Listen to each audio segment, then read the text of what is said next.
Ya, selanjutnya pemirsa, seorang sukarelawan pengatur lalu lintas atau supeltas di pertigaan Tugu Lilin Pasar Ampel Boyolali harus rela membimbing anaknya belajar di bawah Tugu Lilin Pasar Ampel Boyolali. Hal itu ia lakukan agar anaknya tidak ketinggalan pelajaran saat belajar daring. Selain itu juga agar anaknya mendapatkan nilai yang baik oleh gurunya. Berikut selengkapnya untuk Anda. Inilah Abidin, seorang siswa kelas 2 Sekolah Dasar Negeri 1 Ampel, yang setiap harinya mengikuti ayahnya bekerja sebagai sukarelawan pengatur lalu lintas di pertigaan Tugu Lilin Pasar Ampel Boyolali. Pandemi COVID-19 membuat ia harus rela belajar dengan ayahnya di tempat yang tidak semestinya. Namun semangat belajar Abidin sangat luar biasa, meski di tengah keterbatasan sarana dan prasarana belajarnya. Tidak hanya itu, kondisi rumahnya juga masih berdindingkan bambu atau gedek dan beralaskan tanah. Sejak pandemi COVID-19 dan mengharuskan sekolah secara daring, banyak anak-anak terpaksa belajar dari rumah masing-masing.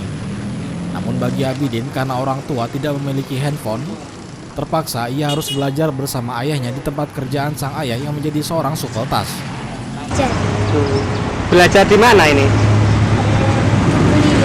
Di Tugu Lilin. Tadi yang ngajari siapa?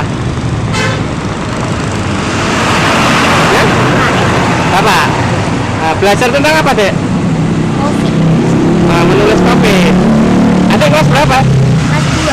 Kelas 2. Oke. Kok nggak belajar di rumah, Dek? Oh, nggak ada yang ngajari. Ini nggak sekolah? Masih libur. Kangen nggak sama teman-teman?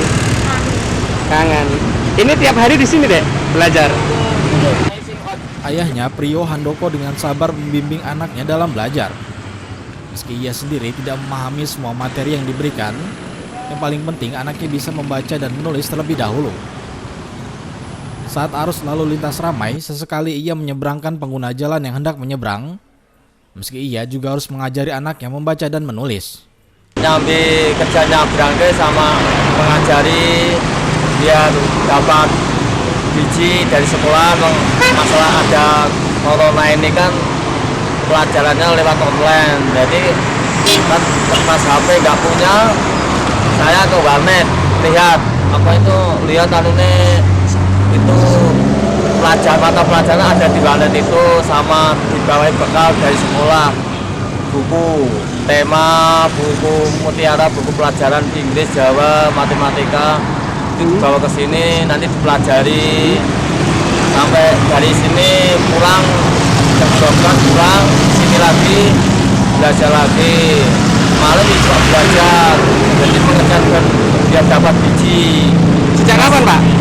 Mulai belajar ini, yes, mulai ada corona itu sudah mulai ada belajar di sini. Prio sudah menjadi seorang supeltas sejak bulan Juni 2017 karena ia tidak mempunyai pekerjaan tetap.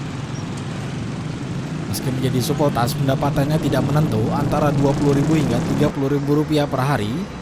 Namun ia bersyukur masih bisa sekolahkan anaknya dan mencukupi kebutuhan sehari-hari. Harapannya pandemi COVID-19 segera berakhir, sehingga anaknya bisa bersekolah dan belajar bersama teman-temannya dan tidak lagi belajar di bawah Tugu Lilin seperti saat ini. Asad Nurah Mantio memberitakan dari Boyolali, Jawa Tengah.